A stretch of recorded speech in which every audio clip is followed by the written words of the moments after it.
Olá, vamos para mais um vídeo de bioquímica a respeito da estrutura e química dos carboidratos. Eu sou a professora Fernanda Malaguti Tomé e hoje então vou apresentar para vocês a respeito dos carboidratos. Os carboidratos, eles vão ter a sua síntese inicial a partir do processo fotossintético. Então, a construção inicial do carboidrato para compor a nossa vida na Terra, para fazer parte da constituição molecular da vida na Terra, ele é fabricado a partir da fotossíntese. Então, nós vamos ter um processo iniciando-se, né, pela captação da energia luminosa que vem através do Sol. Essa energia radiante, nós vamos ter um receptor dessa energia, né, um sistema que vai utilizar essa forma de energia que se encontra nas membranas, né, tilacoides, que é a molécula de clorofila que está nos cloroplastos, e aí nós vamos ter então o processo, né, mediante a captação de água e a captação do CO2, que é produzido pelos seres vivos, né? E aí, mediante essa captação destes elementos inorgânicos, mais a captação da energia, nós vamos ter a fotólise da água, a quebra da molécula de água, separando os hidrogênios do oxigênio. Os hidrogênios vão compor, junto com o CO2, a construção, então, da molécula de glicose, e os oxigênios da molécula da água vão se unir 2 a 2, formando a estrutura do O2, do oxigênio gasoso. Então, isso vai ficar disponível, né? As plantas vão fabricar a glicose com o intuito de fabricar o próprio alimento, e boa parte desses elementos que elas vão produzindo durante toda a sua vida, durante toda a radiação luminosa que recebem durante o dia, parte disso elas vão reservar na forma de, principalmente de amido, em suas raízes ou em seus caules. E aí isso vai servir de alimento para os outros seres vivos que vão compor a cadeia alimentar.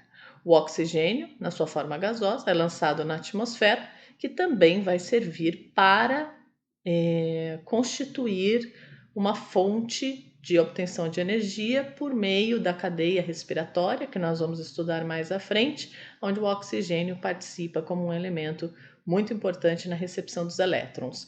Então, nós vamos ter a síntese inicial do carboidrato mediante o processo de fotossíntese. Essa síntese inicial, então, acontece nos seres produtores, por isso, então, chamados de produtores. São seres autótrofos, os vegetais, que produzem o seu próprio alimento. Dentro das funções que nós temos nos carboidratos, eles vão exercer funções tanto estruturais como funções de fonte de energia.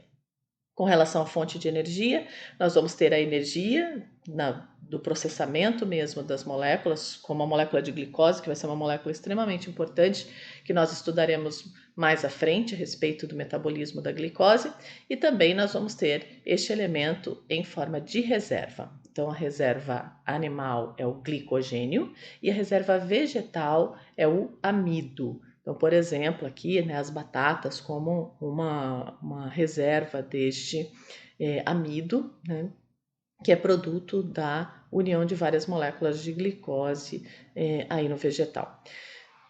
Nós temos também um papel estrutural importante, aqui representado, né, por estas folhas, que é compor a parede celular vegetal. A parede celular vegetal é produzida a partir da estrutura de hemicelulose, e a hemicelulose é produzida a partir da união de várias moléculas de glicose, mas aí com um papel estrutural e não com um papel de fonte de energia.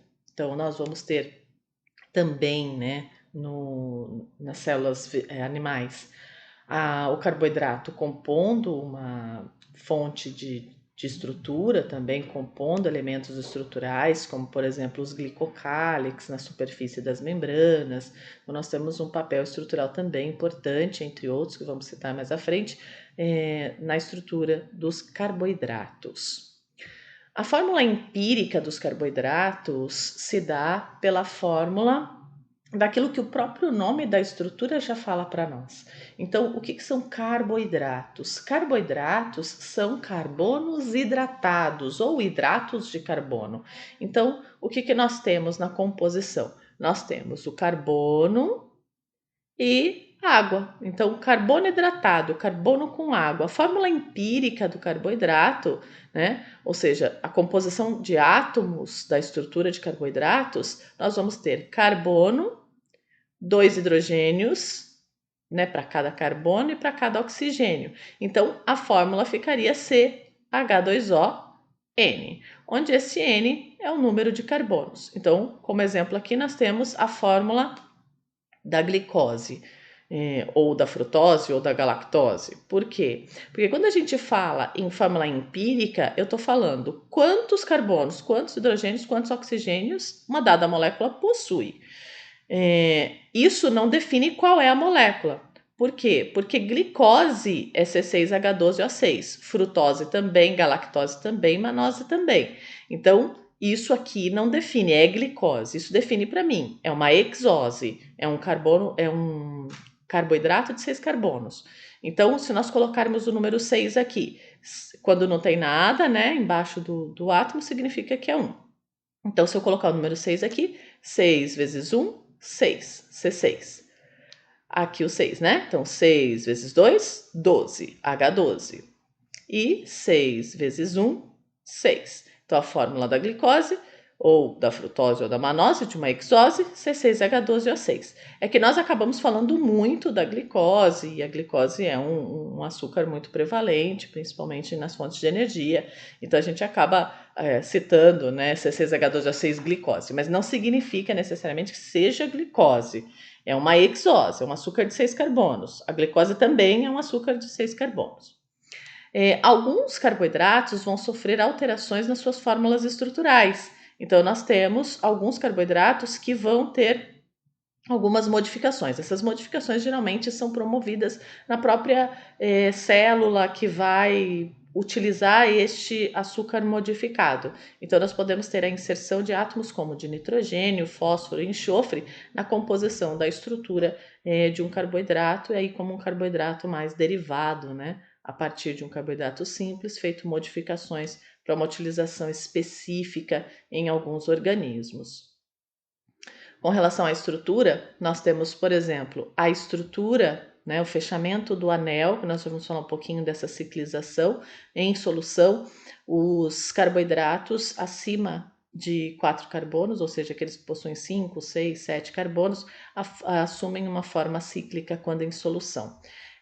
A estrutura pode formar esse desenho mais hexagonal, de 4 pontas, né, onde o oxigênio une essas pontas aqui, que é um pirano, né, então se tratando de um açúcar, né, glicopiranose, e nós temos também assumindo essa forma mais pentagonal, que seria, né, lá na química orgânica, classificado como um furano. Então, no caso, uma furanose, né, uma glicofuranose, um açúcar que forma uma geometria molecular de um furano. Com relação às funções orgânicas, elas podem ser de vários tipos, ou seja, os átomos eles podem se distribuir na estrutura molecular de diversas formas, como por exemplo, aqui nós temos a molécula de frutose, aonde na sua distribuição de átomos na estrutura molecular, nós formamos aqui um grupo funcional cetona. Então, um carbono, né? Com uma dupla ligação com oxigênio, C-O, entre carbonos, isso caracteriza uma cetona. Então, a frutose, ela é uma estrutura de cetona. Já a molécula de glicose, ela é composta por uma estrutura que é onde forma uma distribuição dos átomos de uma forma diferente. Ambas, né, possuem 6 carbonos, 12 hidrogênios e 6 oxigênios, porém, a distribuição destes átomos na estrutura da glicose se dá na forma de um aldeído. Então, nós temos um aldeído aqui nessa estrutura.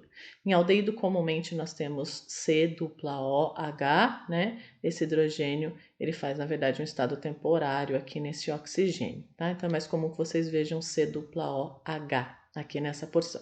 Então, isso é um aldeído, né, onde a molécula de glicose, né, ela é uma aldose. Então, a frutose é uma cetose, sempre a terminação -ose se refere a açúcar, né? Então, como é um açúcar que o grupo funcional é cetona, uma cetose, e a glicose é uma aldose. Quanto ao tamanho da molécula, né, quanto ao número de carbonos que estes monossacarídeos podem constituir, nós vamos ter um número variado, podendo variar de 3 a mais carbonos. Então, os mais comuns aqui, né, a molécula de glicose possui 6 carbonos, a molécula de gliceraldeído 3-fosfatos, que possuem 3 carbonos. Hein? Aqui a forma linear. A forma linear geralmente é quando não está em solução. Quando em solução, os açúcares com mais, né, de 4 carbonos, de 5 para cima, assumem a forma cíclica. Então, ele vai ficar na forma cíclica. No nosso organismo está na forma cíclica, uma vez que nós estamos aí imersos em água, como já discutido anteriormente.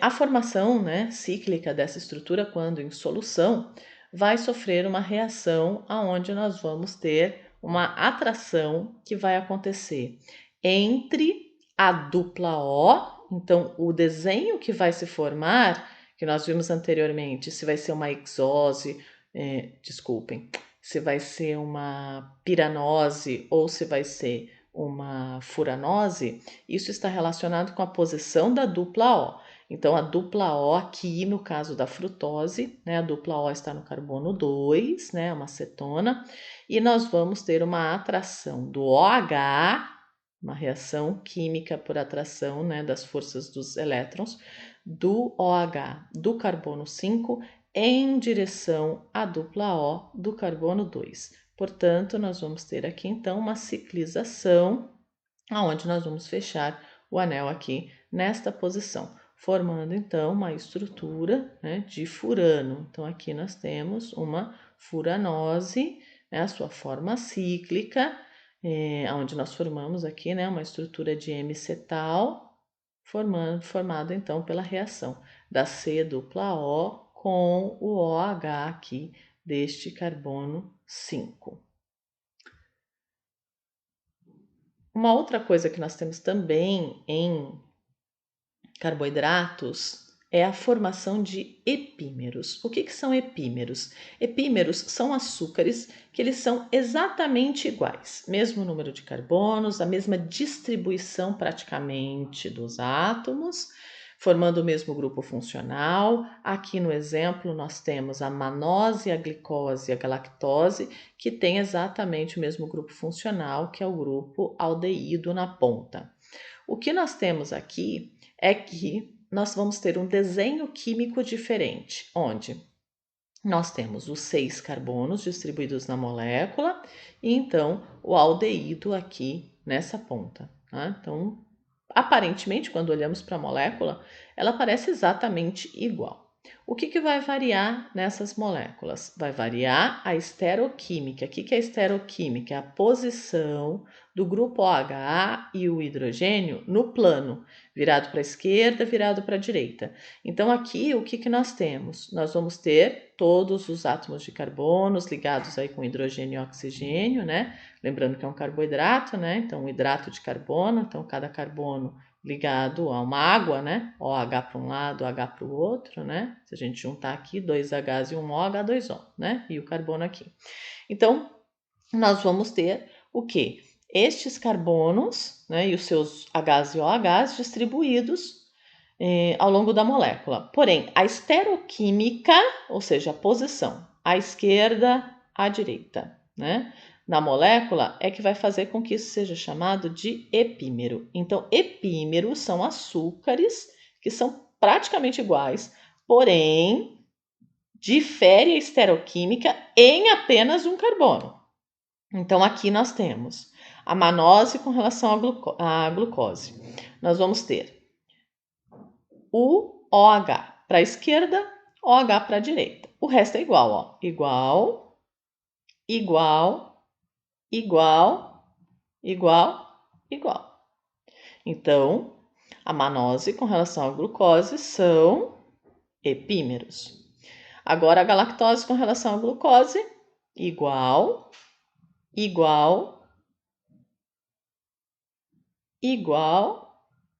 diferente. Aqui diferiu.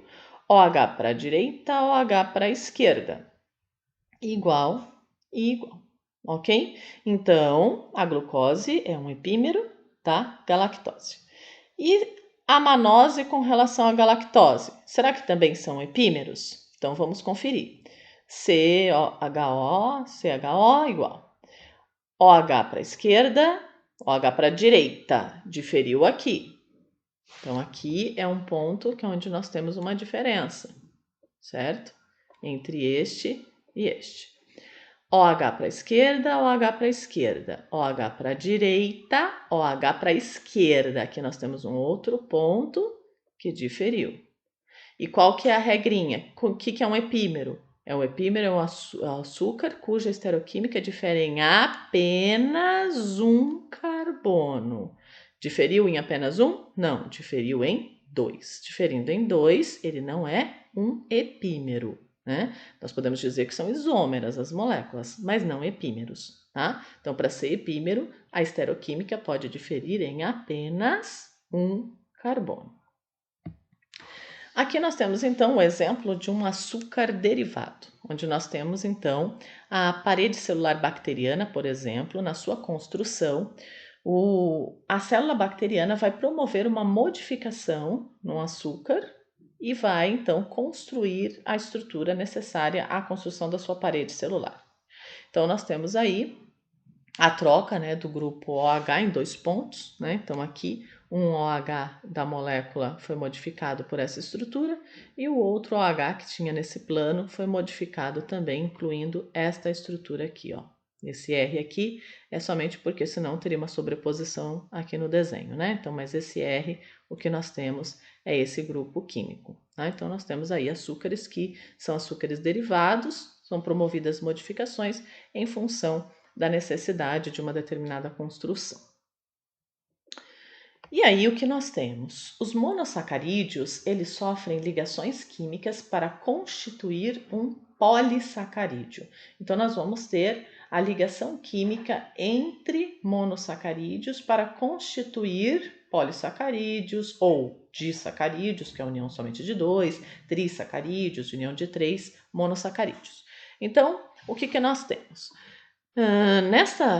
Nessa figura, nós podemos ver aqui, né, uma alfa-D-glucose. O que significa alfa e o que significa beta nestas moléculas? Nós temos o seguinte, os carbonos, nós vamos constituir numerozinhos para eles. Como que nós vamos constituir estes números?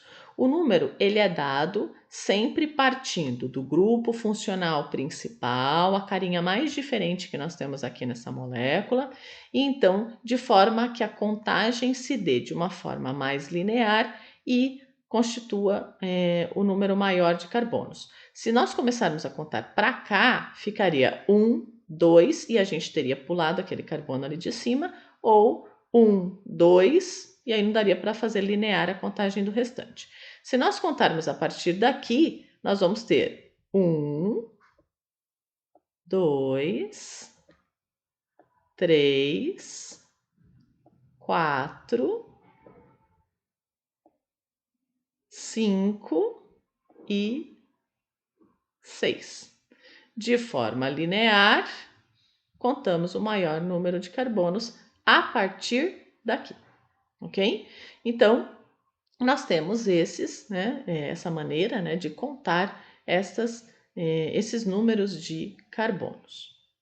Bom, aí o que nós temos? Para que haja a ligação química, nós vamos ter uma reação entre as estruturas que vai partir do carbono 1 em direção a um outro carbono.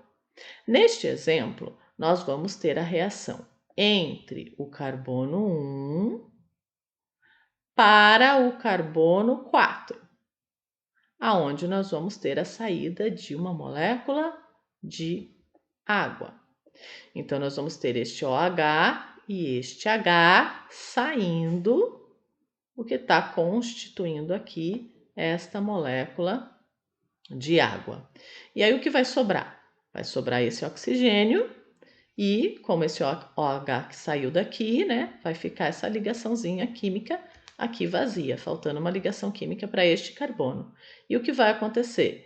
Este carbono vai se unir com este oxigênio, constituindo a ligação, o que nós vemos aqui. Ok? Então, aquele oxigênio, ele foi aqui mais para o centro da molécula e estabeleceu a ligação com o carbono, que está aqui, o carbono 1, após a saída deste OH aqui, ó, na composição da água. Isso, então, formou uma ligação que é chamada de ligação glicosídica. Okay? Então, a ligação glicosídica é a ligação entre moléculas de açúcar, entre monossacarídeos. Por que essa glicose se chama alfa e por que essa glicose se chama beta? Isso tem a ver com a posição do OH. Então, o OH posicionado para baixo, ele constitui uma molécula alfa. OH sempre com relação ao carbono 1, tá? Então, quem vai mandar se a molécula é alfa ou se ela é beta é o carbono 1. Então, OH do carbono 1 virado para baixo, molécula alfa. OH do carbono 1, né? Porque se nós contarmos igual contamos essa molécula nessa daqui, temos da mesma forma, 1, 2, 3, 4, 5, 6. OH do carbono 1 virado para cima, molécula beta. Então, aqui nós temos a ligação química do tipo alfa, porque o OH do carbono 1, que é o OH que vai mandar nessa estrutura para nós, orientar a estrutura para nós, ele está para baixo. Então, nós vamos ter a molécula sendo uma ligação química do tipo alfa, 1, em direção a qual? Nós fomos do 1 ao 4. Então, a ligação é do tipo alfa, 1 e 4. Tá? Então, nós temos a ligação do tipo alfa, 1, 4. Nós demos a direção aqui, ó, da ligação. Alfa 1, 4. Essa ligação, ela pode ser de outro tipo? Sim, ela poderia ser alfa 1, 6, e aí quem sairia era o OH do carbono 6, alfa 1, 2, alfa 1, 3, enfim, né? Sempre partindo do carbono 1 e sempre em direção ao OH do carbono de destino. Okay? Então, se você tem que representar uma ligação glicosídica do tipo alfa 1, 6. Você vai partir aqui do OH de baixo do carbono 1 em direção ao OH do carbono 6. E se ela fosse beta? Se ela fosse beta, o OH estaria virado para cima, nós iríamos desta direção em direção ao OH do carbono de destino. Tá? Então, sempre partindo do carbono 1 em direção ao outro, e o que vai dar a determinação se é alfa ou se é beta é a posição do OH do carbono 1. Mas o que tem de importante entre ser alfa, ser beta, a direção, né? O que isso muda com relação à molécula? Isso muda muita coisa com relação à molécula. Nós vamos ter as ligações do tipo alfa e beta dando a estrutura química, aonde a constituição, a força de resistência, o destino estrutural daquela molécula vai ser diferente. Por exemplo, a celulose e o amido, elas são moléculas constituídas da mesma matéria-prima. Elas são compostas de glicose. Só que essa glicose está ligada de que forma? Né? Então, essa glicose está ligada na celulose na posição beta, virada para cima, ó, carbono 1 virado para cima, beta 1, 4. Então, a ligação do tipo beta 1, 4 é a ligação que constitui a celulose. E a celulose é um tipo de molécula, por exemplo, que nós não temos a capacidade de digerir. Né? Então, a gente não digere a molécula de celulose, porque nós não temos enzima beta-celulase, né? A gente não é capaz de fazer a digestão. Para nós, a celulose entra e sai como fibra, mas não é digerida. A gente não absorve essas glicoses da molécula de celulose.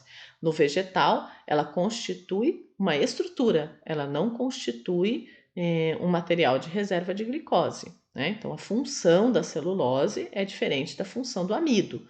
O amido tem função de reserva energética.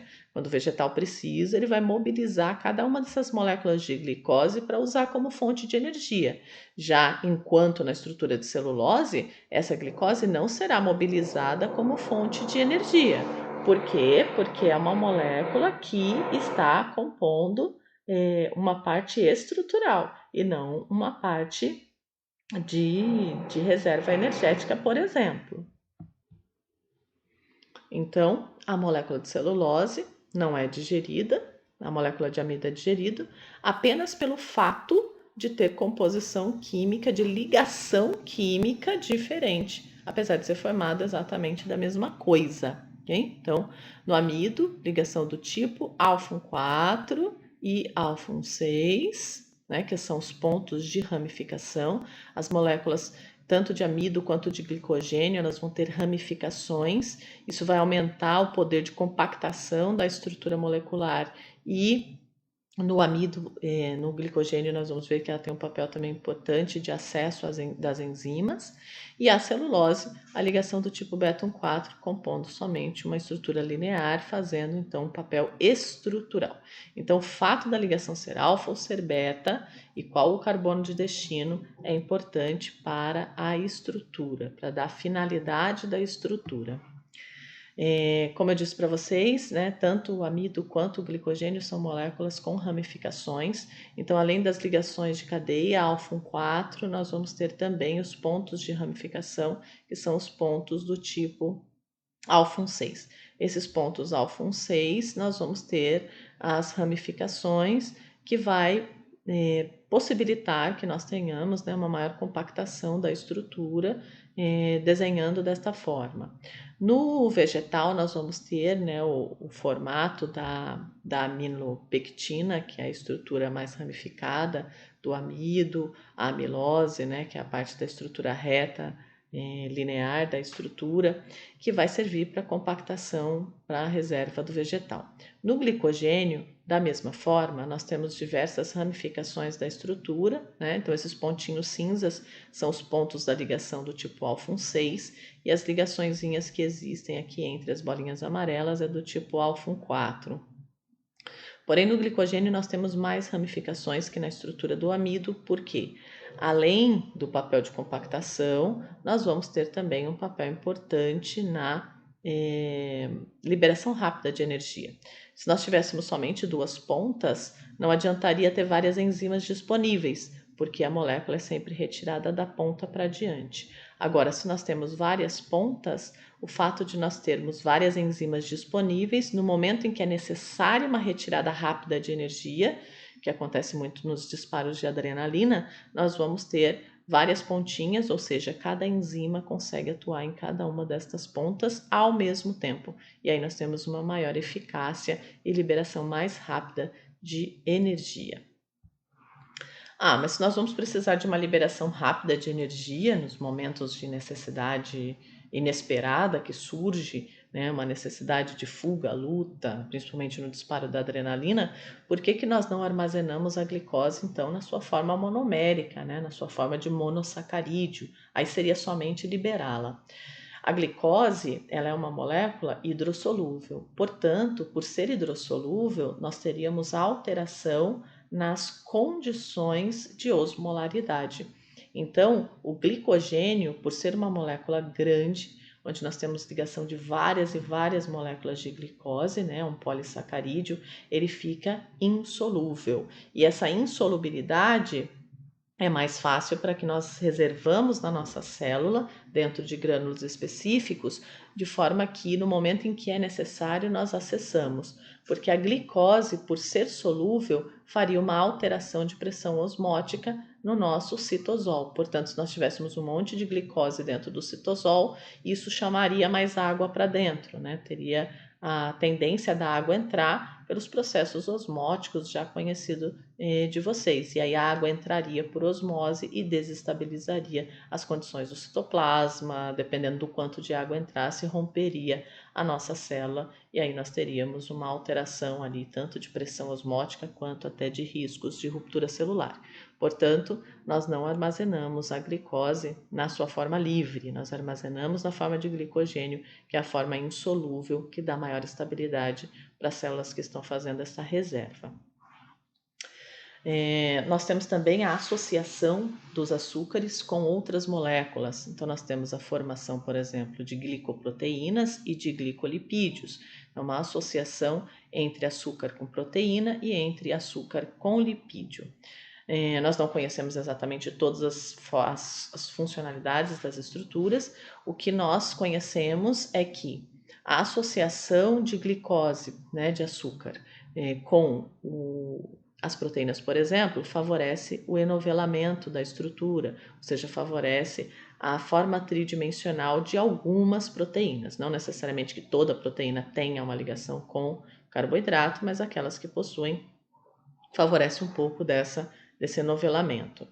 Algumas moléculas aumentam um pouco sua polaridade, né, fazem um ponto de solubilidade.